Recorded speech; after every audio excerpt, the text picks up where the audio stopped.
Hello, greetings, ladies and gentlemen. The Publius FM show is back. And again, we are discussing tariffs, as we seem to have new tariff announcements every week, new tariff on this, new tariff on that. This time, I will be focusing on very direct impact of tariffs on our economy. Per recent data, I have found very worrisome articles about misfortunes in farming community with respect to export, near zero soybean orders from China, which is historically the largest buyer. But unfortunately, that's not the only business impacted. So I reviewed stuff related to auto and machinery manufacturers, to dockers, truckers, and other businesses, and things are not looking good. So we'll go over these factors and few more, but first things first, I need you to subscribe to this channel and to like this video right now. This is very important for you to hear more content like this in the future, and it really helps this channel grow. Okay, liked and subscribed, so we can continue. Just a quick recap of the basics. I assume my audience knows exactly what an import, export, or tariff is. I will just recap the basics for greater clarity. Import is when foreign product is bought by someone in our country, and export is when product made here is bought in a foreign country. This leads us to discussion of trade balance. Trade balance is difference between sum of values of all those imports and all those exports. If we have more exports than imports, we can say we have trade surplus. If we import more than we export, we can say our country has trade deficit. For the United States, we have had trade deficit for every year since 1976. Now let's contrast this another kind of deficit that's frequently mentioned in media or in political debate.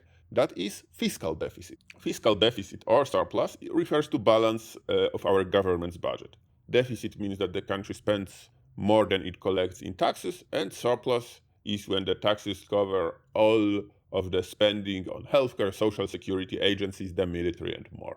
So while the trade balance is economic aggregate of behaviors of all the consumers and producers, the fiscal balance is feature of federal budget. Fiscal deficit over time results in national debt being accumulated, which has actually been growing uncontrollably, at least since Bush Jr. presidency, and no one seemed to care enough to address it. On the other hand, trade deficit does not have direct budgetary implications, like it does not lead to national debt, but it seems to be popular talking point for the Trump faction. Although ironically, it also increased during his first presidency. So how tariffs are supposed to help address it?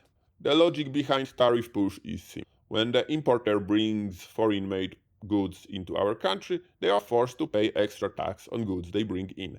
i.e., if you bring in $40 worth of goods and the tariff rate is 25%, you will have to pay extra $10 to have your goods allowed into this country. Because 25% on 40 is 10. So you will have to choose either cutting into your profit margin by $10 or raising prices for your consumers by $10. Typically, you end up doing a bit of both because non-single of this action is feasible to extent of tariffs that are being charged.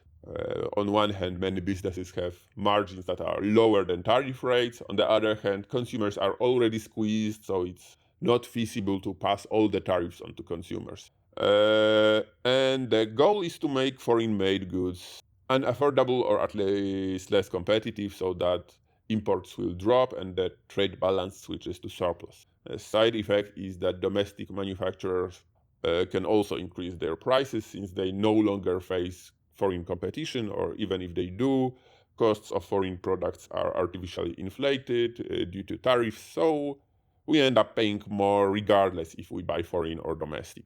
Although Secretary of Treasury Scott Bessent seems not to believe any of these and seems to believe that consumers are not impacted by the tariffs. Asbro says they're going to have to increase their prices. Goldman Sachs says 86% of the tariff revenue collected so far has been paid by American businesses and consumers. So just bottom line, Mr. Secretary, do you acknowledge that these tariffs are a tax on American consumers? No, I don't.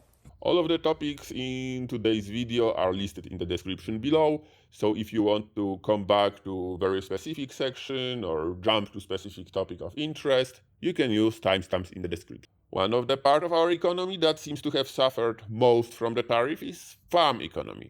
One farmer says, "We are in a very dire situation. What's up?"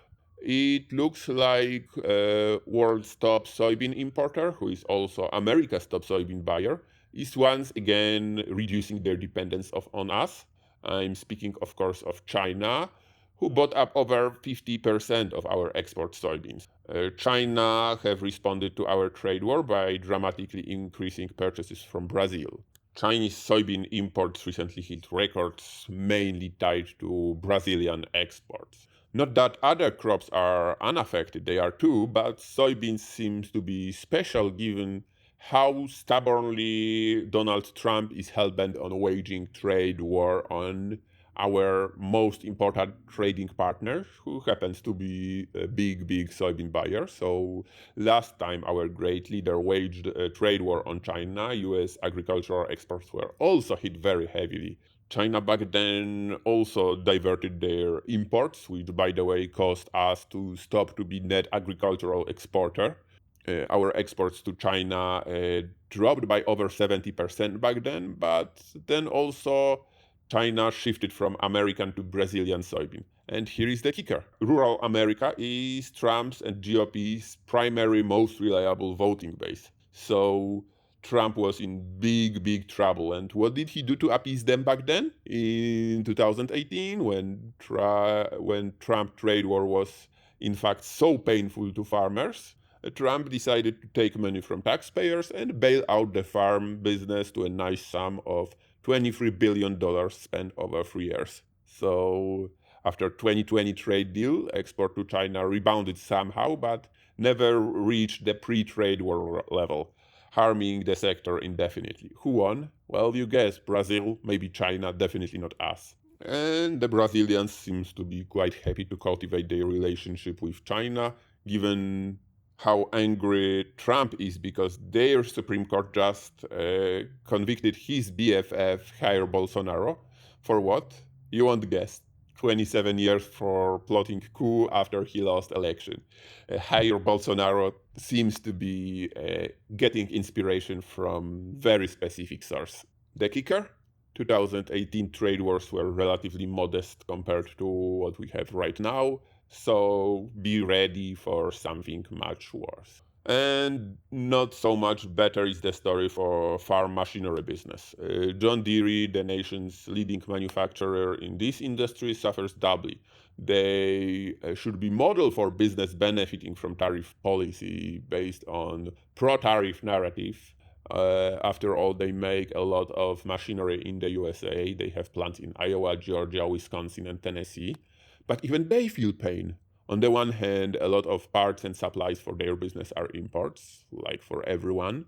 And they expect to pay in tune of 500 million, that's $500 million in new tariffs. That's before their other taxes. And on the other hand, their buyers, the farmers, are squeezed from international market and generally through depressed crop prices. So they have to operate their old machinery for longer or lease instead of buying.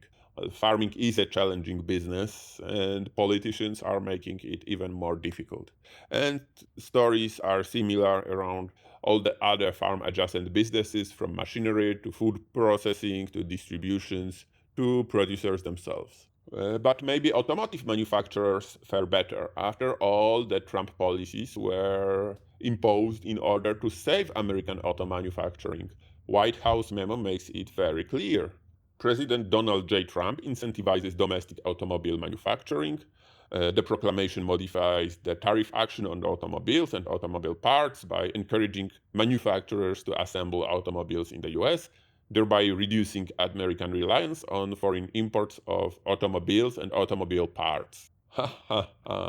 Remember this tweet from Republican Party Twitter? The big whatever bill drive the return of great American car, US flag, US flag. Guess what car is in this picture? Yeah, community notes help us identify this vehicle. This is Soviet Russian Lada 1200. Bro, our nation always made better cars than Russia, and we still do. And better looking cars than Russia. So show us American cars, not Russian cars. But maybe there is prophecy in this posting. Ford Motor Company, one of our nation's most storied and distinguished automakers, reported tariff hit of 800 million over the last quarter and projection of annual hit of 3 billion. That's billion with a B over whole year. The General Motors took over a billion hit in tariffs and over 4 to 5 billions, that's again with a B, over a year. Donald Trump ran big portion of his campaign highlighting how his predecessor's agenda was so harmful to auto industry. Now two major domestic automakers are harmed, but maybe we can count on foreign investments. East Asian automakers were keen to set up manufacturing plants in the US, but now even they are reluctant to invest with all the regulatory uncertainty on top of administration's willingness to send Gestapo, ICE, to kidnap their staff setting up these plants. South Korean president warned that raids may have considerable impact on their investments in our country. That's on top of all the tariff mess. Like you set up car plant and you don't even know what tariff you will pay on all the auto parts you use to build those cars on, or on steel and aluminum, which are so frequently tariffed by Trump. And let's focus for a little bit on most highly valued domestic car company, the Tesla, led by largest Trump backer Elon Musk. Elon Musk. Maybe he wins on all of this mess. Well, he seems to be doing quite well for himself. Stock market valuation for Tesla is up, and he quite possibly gets good access to government contracts for all of his space shenanigans. But consumers in Europe are no longer in love with Tesla. In fact, Tesla just lost its crown as Europe's top electric car maker. So, like, even in big electric car hungry market of Europe, Tesla is no longer leading. Volkswagen took the crown.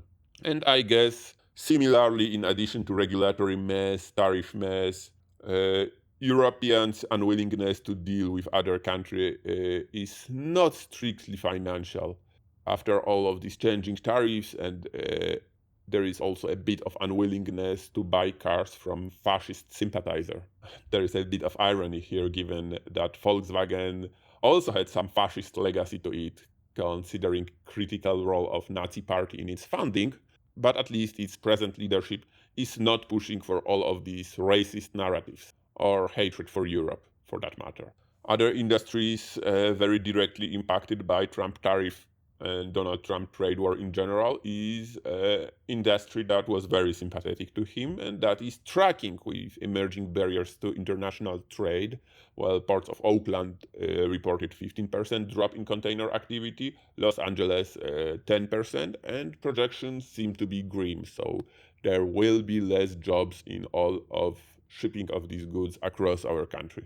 And these shifts may be to a certain degree irreversible. In economics, there is a term of trade flow stickiness or order flow stickiness, which describes process in which firms are likely to stick to reliable partners. And when they switch suppliers based on unreliability, they are unwilling to switch back even if original supplier lowers prices or earlier trading partner reverses crazy tariff policy. That's because trade is not only about lowest price, but also about trust and reliability. And these countries are unlikely to trust us again to a degree they trusted us before Trump. All of this happens while Supreme Court agreed for expedited review of current case that may block these tariffs for good.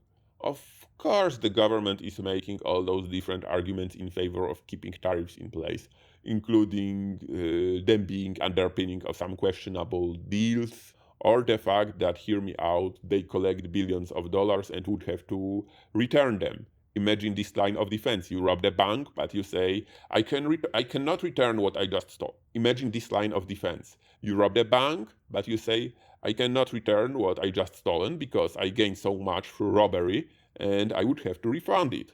What the fuck? I assume those arguments are mainly presented in court of public opinion, but if they are at play in a court of law, this would be even crazier. So that's it for today. Please let me know if you want me to cover the litigation in greater detail while it's heading to the Supreme Court, or if you want anything else to be discussed on this channel. There are many subjects worth discussing in politics, so I'm very open to discussion, to any suggestions. Please comment, please add, please suggest new topics, and see you soon. Remember to like and subscribe.